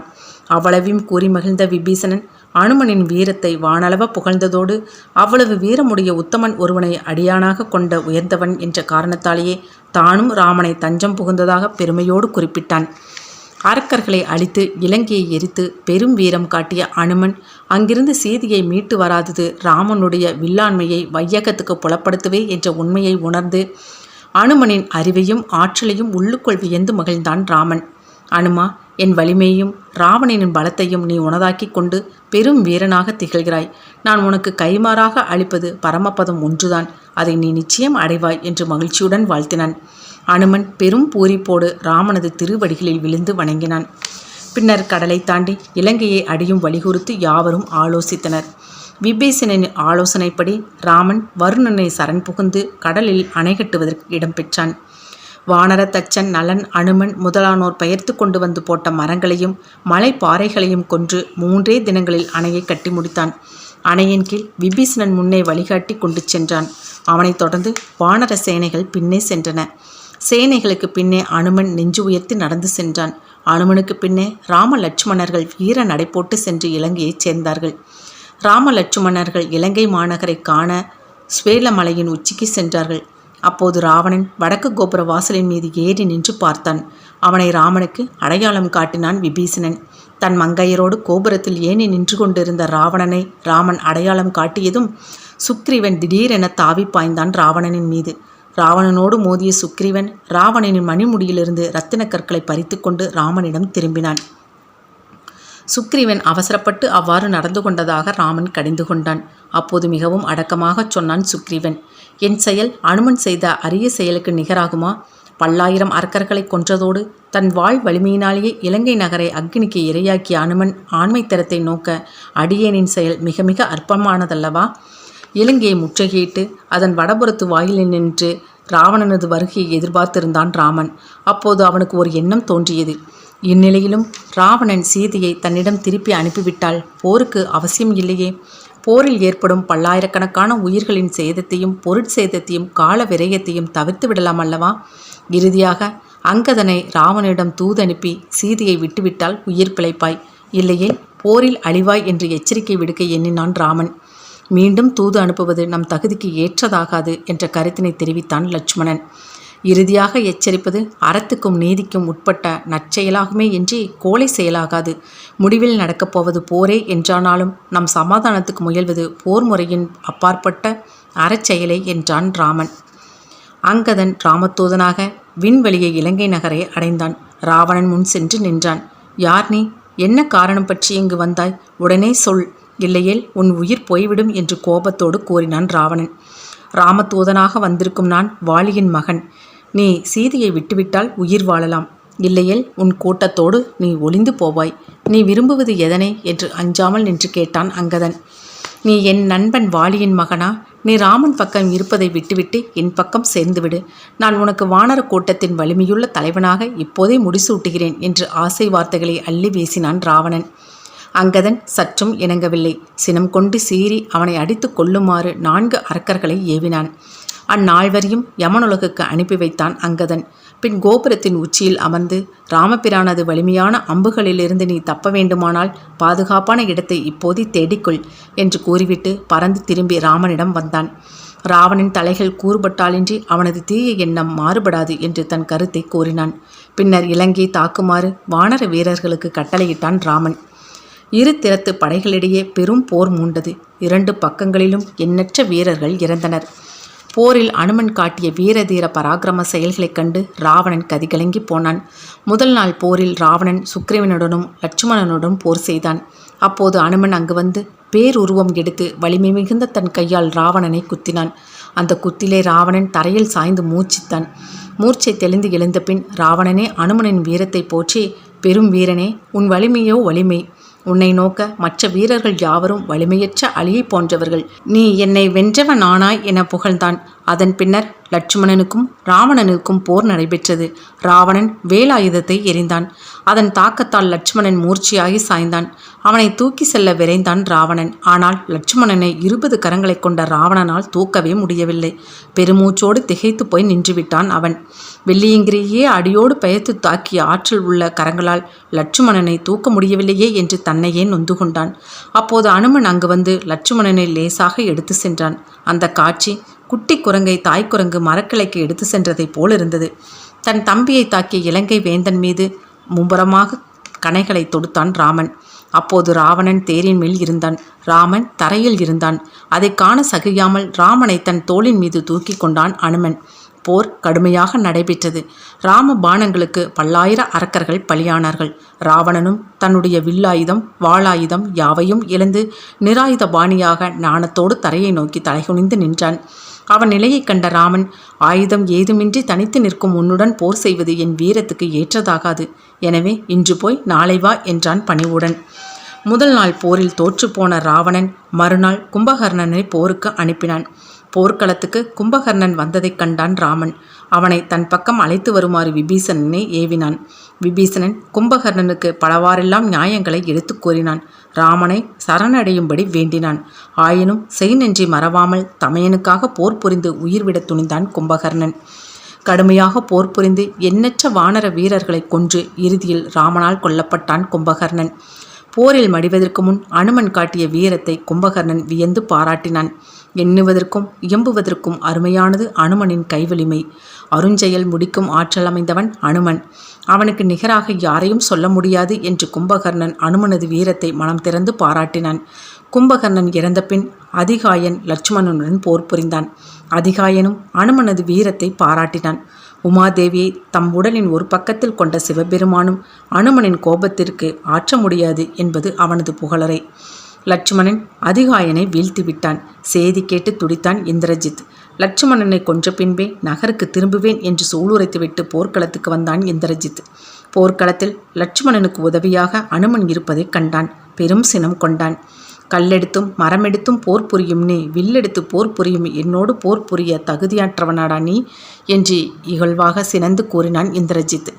நான் கல்லெடுத்து போர் புரியவனாய் இருக்கலாம். எங்கள் பக்கத்தில் வில்லெடுத்து போர் புரியும் வீராதி வீரர்களும் இருக்கிறார்கள். எனவே உன் அகந்தை அழிவது உறுதி என்று அனுமனும் ஆர்ப்பரித்தான். இந்திரஜித்தின் முழு கவனமும் லட்சுமணனை அழிப்பதிலேயே இருந்தது. மும்பரமாக போர் புரிந்தான். அனுமன் தோளிலிருந்து கொண்டு லட்சுமணனை சண்டை செய்தான். அரக்கர் சேனைகளை அடுக்கடுக்காக அழித்தான். இந்திரஜித்துவின் தேரையும் அழித்துவிட்டான். தேரை இழந்த பின் இந்திரஜித் வானத்தில் மறைந்து கொண்டு லட்சுமணனை கொல்வதற்காக நாகாஸ்திரத்தை விடுத்தான். அதனால் லட்சுமணனும் வானர வீரர்களும் கட்டுண்டு சாய்ந்தனர். அந்நேரம் கருடன் அருள் புரிந்து நாகபாசத்தை நீக்கி அவர்களை காப்பாற்றினான். அது கண்டு கடும் கோபம் கொண்ட இந்திரஜித் பிரம்மாஸ்திரத்தை தொடுத்தான். அதனால் லட்சுமணனும் வானர வீரர்களும் மூர்ச்சித்து தரையில் சாய்ந்தனர். அங்கதன் சுக்கிரவன் முதலானோரும் மயங்கி விழுந்தனர். தன் தம்பி இறந்துவிட்டான் என்றே ராமன் அழுது புலம்பினான். மயக்கமுற்றான். ஜாம்பவான் அதனை கண்டு வருந்தி அனுமனை அழைத்து, நீ உடனே சென்று இறந்தவரை உயிர்ப்பிக்கும் மூலிகையை சஞ்சீவி மலையிலிருந்து கொண்டு வந்தால் இவர்கள் பிழைப்பார்கள் என்று வலியுறி அனுப்பினான். அனுமன் பேருருவத்தை பெற்று வானில் பறந்தான். இமயம், கைலை, யமக்கூடம், மேரு முதலான மலைகளையெல்லாம் கடந்து சஞ்சீவி மலையை அடைந்தான். சஞ்சீவி, கரணி முதலிய உயிர்காக்கும் மூலிகைகள் நிறைந்த சஞ்சீவி மலையை பெயர்த்து தன் தோள்களில் வைத்து சுமந்து கொண்டு பறந்து போர்க்களத்துக்கு திரும்பினான். சஞ்சீவி மலையின் காற்றுப்பட்ட மாத்திரத்தில் மூர்ச்சியாகி கிடந்தவர்கள் அத்தனை பேரும் உயிர் பெற்று எழுந்தார்கள். லட்சுமணனை கட்டித்தழுவி ஆனந்த கண்ணீர் பெருக நின்றான் ராமன். தசரத மைந்தர்களாகிய நாங்கள் பிரம்மாஸ்திரத்தில் மாண்டு போனோம், இன்று உன்னில் மீண்டும் பிறந்தோம் என்று அனுமனின் வீரத்தை மனம் திறந்து பாராட்டி மகிழ்ந்தான் ராமன். சஞ்சீவி பர்வதத்தை பெயர்த்து கொணர்ந்த அனுமனை ராவணனின் பாட்டனான மாலியவான் என்பவனும் மனதார பாராட்டினான். அனுமன் உலக சிருஷ்டியே அளிக்கும் ஆற்றல் பெற்றவன். இறைவர்கள் மூவர் என்று பிரம்மா, விஷ்ணு, சிவன் என்னும் மூவரையும் போற்றுகிறார்கள். இனி அனுமனோடு நால்வர் என்றே போற்ற வேண்டும் என்றான் மாலியவான். பிரம்மாஸ்திரத்தாலும் லட்சுமணனை மாய்ப்பதற்கு முடியாமல் போனதை குறித்து கவலை கொண்டான் இந்திரஜித். அவனை அழித்தே ஆக வேண்டும் என்பதற்காக வானில் மறைந்து நிகும்பலை யாகம் செய்ய புறப்பட்டான். லட்சுமணன் அனுமன் முதலான வீரர்களை கூட்டி சென்று நிகும்பலை யாகம் நிறைவேறாமல் தடுத்துவிட்டான். சலிப்படைந்து சோர்வுற்றான் இந்திரஜித். லட்சுமணன் போரிட்டு அவன் தலையை கொய்தான். அந்த வெற்றி செய்தியை ராமனிடம் உரைக்க அனுமன் லட்சுமணனை தன் தோளில் சுமந்து சென்றான்.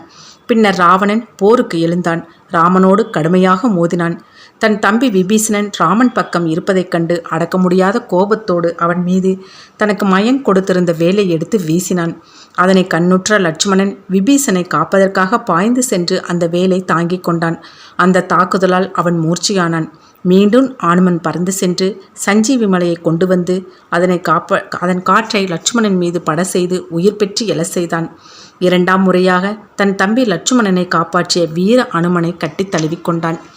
உன்னால் நான் பேர்கள் யாவும் பெற்றேன், நீ என்றும் சிரஞ்சீவியாக வாழ்வாயாக என்று உடம் குளிர அனுமனை வாழ்த்தினான்.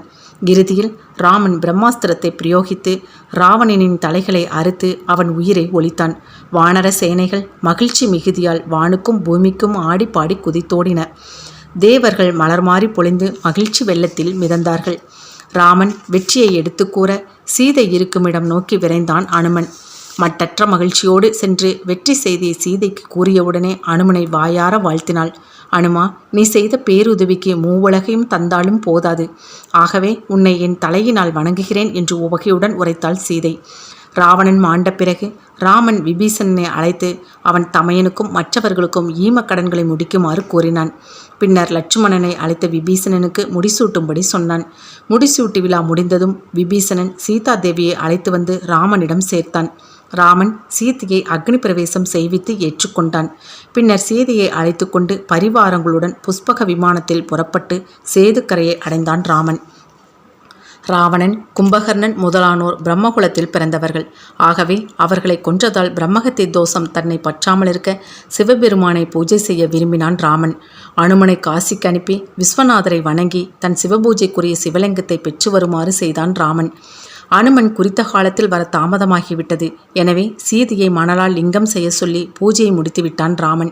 பிறகுதான் அனுமன் லிங்கத்தோடு திரும்பி வந்தான். அந்த லிங்கத்தை மணல் லிங்கத்திற்கு வடக்கு பக்கத்தில் நிறுவினார்கள். பின்னர் சேதுக்கரையை விட்டு கிஷ்கிந்தைக்கு வந்தார்கள். அங்கிருந்து சித்திரக்கூடத்தை அடைந்தனர். அங்கே பரத்வாஜ முனிவர் அவர்களை வரவேற்று உபசரித்தார். ராமனின் 14 ஆண்டு வனவாச காலம் அன்றுடன் முடிந்தது. 15வது ஆண்டின் முதல் நாள் நந்தி கிராமத்தில் பரதன் ராமன் வருகைக்காக ஆவலுடன் காத்திருந்தான். அன்று மாலை சூரியன் அஸ்தமனத்திற்குள் ராமன் திரும்பி வரவில்லை என்றால் தன் ஆவியை போக்கிக் கொள்ள தீக்குளிப்பதாக பரதன் சபதம் செய்திருந்தான். அந்த நேரத்தில் ராமன் முதலானோர் பரத்வாஜ முனிவர் ஆசிரமத்தில் இருந்தனர். பரதனின் சபதம் நன்றாக நினைவில் இருந்தது ராமனுக்கு. ராமனை அனுமனை அளித்தான். உடனே நந்தி கிராமத்திற்கு சென்று பரதன் தீயில் மூழ்காமல் தடுத்து நாளை நிச்சயம் வந்துவிடுவார்கள் என்று சொல்லுமாறு கூற அடையாளமாக தன் மோதிரத்தை காட்டும்படி அதனை கொடுத்தனுப்பினான். ராமன் வரவில்லை என்ற முடிவுக்கு வந்து நந்தி கிராமத்தில் பரதன் தீயை வளர்த்து அதில் பாய முடிவெடுத்தான். அதனை அருகிலிருந்த வசிஷ்ட முனிவரிடம் தெரிவித்து விட்டான். கூடியிருந்த மக்கள் குமரி அழுதனர். பரதன் வலம் வந்து கொண்டிருந்த சமயத்தில் அனுமன் அங்கு வந்து நின்று விட்டான். பரதா, ராமன் வந்து விட்டான், நில் நில் என்று உரக்க குரல் கொடுத்தான். பரதன் நிமிர்ந்து நோக்கினான். அனுமன் தன்னை அறிமுகப்படுத்தி கொண்டான். நடந்த நிகழ்ச்சிகளை ஒழுங்காக விளக்கினான். பரதன் ஆனந்த கண்ணீரோடு அனுமனை அணைத்து தழுவிக்கொண்டான். அனுமனை வரவேற்று நன்கு உபசரித்தான். மறுநாள் ராமர் முதலானோர் நந்தி கிராமத்தை அடைந்தனர். பரதனும் நாட்டு மக்களும் அடைந்த மகிழ்ச்சிக்கு அளவே இல்லை. ஆட்சி பொறுப்பை ஏற்றுக்கொள்ளுமாறு பரதன் ராமனை வேண்டிக் கொண்டான். நந்தி கிராமத்திலேயே முடிசூட்டு விழாவுக்கு நாள் குறிக்கப்பட்டது. அயோத்தி நகரமே ஆனந்த வெள்ளத்தில் மூழ்கியது. அழகாக அலங்கரிக்கப்பட்டு புத்தொழில் பெற்று திகழ்ந்தது. அனுமன், அங்கதன், நீலன், நலன் ஆகிய வானர வீரர்கள் 4 கடல்களிலிருந்தும் புண்ணிய நதிகளிலிருந்தும் நீராட்டுவதற்குரிய புனித நீரை கொண்டு வந்தார்கள். குறிப்பிட்ட நல்ல நாளில் சுப வேளையில் முடிசூடும் விழாவிற்குரிய நற்செயல்கள் தொடங்கின. வசிஷ்ட முனிவர் புண்ணிய தீர்த்தங்களால் ராமனை நீராட்டினார். புத்தாடை அணிந்து ராமன் புது பொலிவுடன் தோன்றினான். மங்கள இன்னிசையாகவே முழங்கின. சீதையும் ராமனும் அமர்ந்திருந்த அரியணையை அனுமன் தன் கைகளால் தாங்கினான். அங்கதன் உடைவாள் ஏந்தினான். பரதன் வெண்கொற்றா குடையை பிடித்து நின்றான். லட்சுமணனும் சத்ருக்கனும் வெண்சாமர் வீசினார்கள். சீதை நறுமலர்களால் கூந்தலை அலங்கரித்து கொண்டு இன்முகத்தோடு ராமனின் பக்கத்தில் இனிதே இருந்தாள். சடையப்ப வள்ளலின் முன்னோர் ஒருவர் மணிமுடியை கொண்டு வந்து கொடுத்தார். அதனை வசிஷ்ட முனிவர் வாங்கி ராமனின் தலையில் சூட்டினார். ராமர் பட்டாபிஷேகம் இனிதே முடிந்தது. விழாவுக்கு வந்திருந்தவர்களுக்கு தகுந்த பரிசுகளை தந்து மகிழ்ந்தான் ராமன். ஜாம்பவானுக்கு பட்டாடை தந்தான். சுக்ரீவனுக்கு நவரத்ன மாலை நல்கினான். அங்கதனுக்கு வீர கவசம் அளித்தான். விபீஷணனுக்கு தங்க கிரீடம் தந்தான். அனுமனுக்கு தானே ஏதும் தராமல் அவன் பக்கம் திரும்பினான். தான் அணிந்திருந்த முத்து மாலையை சீதையிடம் கொடுத்தான். இந்த முத்து மாலையை நீ விரும்பியவருக்கு வழங்கலாம் என்று சீதையிடம் கூறினான். கணவனின் கருத்தை உணர்ந்தாள் சீதை. அனுமனை அன்புடன் நோக்கினாள். வாயுமைந்தா, நீ எங்களுக்கு செய்த பேருதவிக்கு நாங்கள் எப்படி கைமாறு செய்யப் போகிறோம்? இதோ இந்த முத்து மாலையை எங்கள் இனிய பரிசாக ஏற்றுக்கொள் என்று ஈந்தாள். அனுமன் பணிவாக நின்று அம்மாலையை பெற்றான். அதனை தன் கண்களில் ஒற்றிக்கொண்டான். அகமும் முகமும் மலர இருக்கரம் கூப்பி பணிவாக வணங்கி நின்றான். பின்னர் ராமன் அனுமனை தன் அருகே அழைத்தான். அன்பனே, இவ்வுலகில் உனக்கு நிகரானவர் எவரும் இல்லை. நான் அடைந்த வெற்றி உன்னால் நடந்ததல்லவா? போரில் நீ புரிந்த உதவிகளுக்கு அளவுண்டா என்று பலவாறு போற்றி புகழ்ந்து என்னை ஆலிங்கனம் செய்துகொள் என்று நன்றியுணர்வோடு நல்வினான். அனுமன் அடக்கத்தோடு தலைகுனிந்து நின்றான். ராமன் வைர பைப்பூன்களையும் மதிப்பிட முடியுமா? மாலைகளையும் பட்டாடைகளையும் யானை குதிரை முதலியனவற்றையும் அனுமனுக்கு பரிசாக அளித்து அகமிக மலிந்தான். எல்லோரும் ராமனிடம் விடைபெற்று சென்றனர். அனுமன் மட்டும் அகலாமல் நின்றிருந்தான். ராமன் அனுமன் அருகே வந்து, அன்பனே, உனக்கு வேண்டிய வரங்களை கேள், தருகிறேன் என்றான். அனுமன் ராமனை வணங்கி, ஐயனே, தாங்கள் திருநாமத்தை நான் எப்போதும் உச்சரித்து கொண்டே இருக்க வேண்டும். தங்களின் திருக்கதை எங்கெங்கு சொல்லப்படுகிறதோ அங்கெல்லாம் நான் அமர்ந்து ஆனந்தமாக கேட்டு அனுபவித்து ஆனந்த கண்ணீர் சொரிய வேண்டும் என்று வேண்டினான் அனுமன். அப்படியே ஆகட்டும் என்று ராமன் அருள் புரிந்தான். அவனுக்கு எந்நாளும் வாழ்ந்து வரும் சிரஞ்சீவி தன்மையையும் அருளினான். பின்னர் அனுமன் ராமனிடம் விடைபெற்று இமயமலை சாரலை அடைந்து அமைதியான ஒரு இடத்தில் அமர்ந்து ராமனை தியானித்து வந்தான். ராம கதைகள் காலட்சேபமாகவோ இசை நாடகமாகவோ நிகழும் இடங்களிலெல்லாம் சென்று இனிதாய் கேட்டு ஆனந்த கூத்தாடியபடி வாழ்ந்து வருதலையே தன் உயரிய லட்சியமாக கொண்டான் ஆஞ்சநேயன். ராமனும் சீதையும் மகிழ்ச்சியோடு வாழ்ந்து சிறப்பாக ஆட்சி புரிந்து வந்தார்கள். ஒரு நாள் ஒரு வண்ணான் வீட்டில் கணவன் மனைவி கோபித்து கொண்டு வீட்டை விட்டு வெளியேறி கோபம் தணிந்த பின் திரும்பி வந்தபோது கணவன் அவளை ஏற்றுக்கொள்ளவில்லை. கணவனை விட்டு பிரிந்து பல நாள்கள் வெளியே வாழ்ந்த சீதையை ராமன் ஏற்றுக்கொண்டது போல உன்னை நான் ஏற்றுக்கொள்ள தயாராக இல்லை என்று ஏசி தன் மனைவியின் மீது ஐயம் ஏற்பட்ட காரணத்தால் அவளை புறக்கணித்தான். நாட்டிலே ஒரு மூலையில் நடந்த அந்த விஷயம் ராமன் செவிக்கு எட்டியது. தம்பி லக்வனை அழைத்து சீதையை கொண்டு போய் காட்டில் விட்டு வருமாறு கூறினான். அப்போது சீதை கருவுற்றிருந்தாள். வனத்தில் விடப்பட்ட சீதை வால்மீகி ஆசிரமத்தை அடைந்தாள். அங்கு அவளுக்கு ஒரு ஆண்மகவு பிறந்தது. அவன்தான் லவன். ஒரு நாள் குழந்தை லவனை எடுத்துக்கொண்டு சீதை ஆற்றுக்கு சென்றாள். அச்சமயம் முனிவர் வெளியே இருந்து வந்து ஆசிரமத்தில் பார்த்தபோது லவனை காணாமல் வருந்தினார். உண்மையிலேயே குழந்தை காணாமல் போய்விட்டது என்று கருதி சீதை வந்து செய்தி அறிந்தால் மிகவும் வருந்துவாளே என்று அஞ்சினார். ஒரு தர்ப்பையை கிள்ளி தொட்டிலில் இட்டார். அது ஒரு குழந்தையாக மாறியது. அந்த குழந்தையும் லவனை போன்றே தோற்றத்தில் இருந்தது. குழந்தையோடு ஆற்றிலிருந்து திரும்பிய சீதை தொட்டிலில் மற்றொரு குழந்தை இருப்பதைக் கண்டு வியப்புற்றாள். முனிவர் உண்மையறிந்து விஷயத்தை விளக்கினார். இந்த குழந்தையும் தான் பெற்ற குழந்தையோடு சேர்த்தே வளர்க்க விரும்பினாள் சீதை. தர்ப்பைக்கு குசன் என்ற பெயரும் உண்டு. குசத்திலிருந்து உண்டான குழந்தை என்பதால் அக்குழந்தைக்கு குசன் என்று பெயர் சூட்டினர். லவ குசர்கள் இரட்டை பிள்ளைகள் போல் சீரும் சிறப்பமாக வளர்ந்து வந்தார்கள். அப்போது அயோத்தியில் ராமன் அஸ்வமேத யாகம் தொடங்கி குதிரையை பவனி வரச் செலுத்தினான். அந்த குதிரையை தடுப்பவர்களோடு போர் புரிந்து வெற்றி பெற்றால் ராமன் மன்னாதி மன்னர் என்ற பட்டத்துக்கு உரியவனாவான். வீரத்தையும் வெற்றியையும் நிலைநாட்ட விடப்பட்ட அஸ்வமேத குதிரையின் பின்னே சத்ருக்கனன் படையுடன் வந்தான். எதிர்ப்பவர்களிடம் போரிட சுக்கிரவனுக்கு துணையாக அனுமனை அனுப்ப ராமன் எண்ணமிட்ட போதே அனுமன் அங்க வந்து சேர்ந்து சத்ருக்கனுக்கு பக்க பலமானான். வழியில் வீரமணி என்ற சிவபக்தர் அந்த குதிரையை தடுத்தான். அனுமன் ராமநாமத்தை உச்சரித்து போரிட்டு வீரமணியை வென்றான். வழியில் சுபாவு என்னும் மன்னனின் மகன் தமணன் என்னும் பெயரை கொண்டவன் குதிரையை பிடித்து கட்டினான். குதிரையை விடுவிக்க அனுமன் போரிட்டான். ராமநாமத்தை ஜெபித்தவாறு தன் எதிரே வந்த சுபாகுவின் மார்பிலை எட்டி உதைத்தான் அனுமன். அவன் மூர்ச்சையுற்று தரையில் சாய்ந்தான். அந்நிலையில் சுபாகு தன் மனத்திரையிலே அயோத்தியில் நடைபெற்ற யாகத்தையும் அங்கு ராமனையும் கண்டான். உடனே கண்விழித்து, போரை நிறுத்துங்கள், நான் ராமபக்தன். அனுமனின் திருவருளால் ராமபிரானை தரிசிக்கும் பாக்கியம் பெற்றேன். அனுமனின் திருவடிகள் என் கண்களை திறந்தன. தெரியாமல் யுத்தம் செய்ய நேர்ந்தமைக்கு மன்னித்தருள்கள் என்று வேண்டினான் சுபாகு. பின்னர் ஆட்சியை தன் மகன் தமணன் பொறுப்பில் விட்டுவிட்டு ராமனுக்கு ஊழியம் செய்ய அனுமனோடு புறப்பட்டான் சுபாகு. அடுத்து சுரதன் என்பவன் யாக குதிரையை மடக்க அனுமன் அவனை வென்று அடக்கினான். யாக குதிரை வால்மீகி முனிவர் ஆசிரமத்துக்கு வந்தது. லவனும் குசனும் அந்த குதிரையை மடக்கி பிடித்து ஒரு மரத்தில் கட்டிவிட்டனர். யாரோ சிறுவர்கள் அறியாத தனத்தால் செய்துவிட்டார்கள் என்று கருதி குதிரையை அவிழ்த்து விடுமாறு கோரினான் சத்ருக்கனன். அவர்கள் மறுத்தார்கள். ராமனின் கோபத்திற்கு ஆளானால் வருத்தம் அடைவீர்கள், குதிரையை அவிழ்த்து விடுங்கள் என்றான் சத்ருக்கனன். மணந்து கொண்ட மனைவியை காட்டில் விட்ட ராமனின் கோபம் எங்களை ஒன்றும் செய்துவிட முடியாது என்றான் லவன். சத்ருக்கனும் வீரர்களும் குதிரையை அவிழ்க்க சென்றார்கள். சிறுவர்கள் பானங்களை தொடுத்தார்கள். வீரர்கள் மயங்கி விழுந்தார்கள். சத்ருக்கனன் மீது அம்புகள் தைக்காதபடி அனுமன் தடுத்து நின்றான். அவர்கள் சீதையின் மக்கள் என்பதை அனுமன் புரிந்து கொண்டான். ராமனுக்கு சேதி எட்டியது. விரைந்து வந்து போரில் இறங்கினான். அவன் விட்ட பானங்கள் லவகுசர்களை ஏதும் செய்யவில்லை. சிறுவர்கள் அம்புகளை தொடுத்தார்கள். அவை ராமன் திருவடிகளை சரணடைந்தன. சீதைக்கும் முனிவருக்கும் செய்தி தெரிந்தது. தன் மக்களை காப்பாற்றுமாறு சீதை முனிவரை வேண்டினாள். முனிவர் ஓடோடியும் வந்தார். ராமா, போரை நிறுத்து, இச்சிறுவர்கள் உன் பிள்ளைகளே என்றார். சீதையும் ஓடிவந்து, குழந்தைகளே, இவரே உங்கள் தந்தை, போரை நிறுத்துங்கள் என்று கூவினாள். திகைத்து போய் நின்றார்கள். ராமனும் உண்மையறிந்து வியப்புற்றான். வால்மீகி முனிவர் கற்புக்கரசி சீதையும் குழந்தைகளையும் ஏற்றுக்கொண்டு இனிதே வாழ்வாயாக என்று வாழ்த்தினார். வால்மீகி முனிவர் ராமசரிதத்தை ஒரு காவியமாக இயற்றினார். லவகுசர்கள் ராமகாதையை செவியும் சிந்தையும் குளிரும் வண்ணம் இனிய பாடல்களாக பாடினார்கள். அனுமன் அப்பாடல்களை கேட்டு மெய்மறந்து அனுபவித்தான். ராமன் தன் அவதார நோக்கம் முற்றும் நிறைவேறிய பின் வைகுண்டம் சேர புறப்பட்டான். அப்போது அனுமனையும் தன்னுடன் வருமாறு அழைத்தான். ஐயனே, நான் இவ்வுலகத்திலே இன்னும் சிறிது காலத்துக்கு தங்கள் திருநாமத்தை ஜெபித்து இன்புற அருள் புரிய வேண்டும் என்று வேண்டிக் கொண்டான் அனுமன். வைகுந்தத்தில் வாழ்வதை விட ராமன் நாமத்தை ஜெபித்து கொண்டு பலகாலம் பூலோகத்தில் வாழ்வது மேலான இன்பமாகும் என்று அனுமன் கருதியிருக்க வேண்டும். அவ்வாறே ஆகட்டும். நீ என்றும் சிரஞ்சீவியாக இம்மண்ணுலகில் வாழ்ந்து சேது அணைக்கு காவலாயிருந்து வருக. யான் துவாபார யுகத்தில் எடுக்கவிருக்கும் கிருஷ்ணாவதாரத்தில் நான் உனக்கு மீண்டும் காட்சியளிப்பேன் என்றான் ராமன். தாங்கள் எந்த யுகத்திலும் எனக்கு என்றும் சீதாராமனாகவே காட்சியளித்து அருள் புரிய வேண்டும் என்று வேண்டிக் கொண்டான் அனுமன். அவ்வாறே ஆகும் என்று அருளினான் ராமன். நன்றி.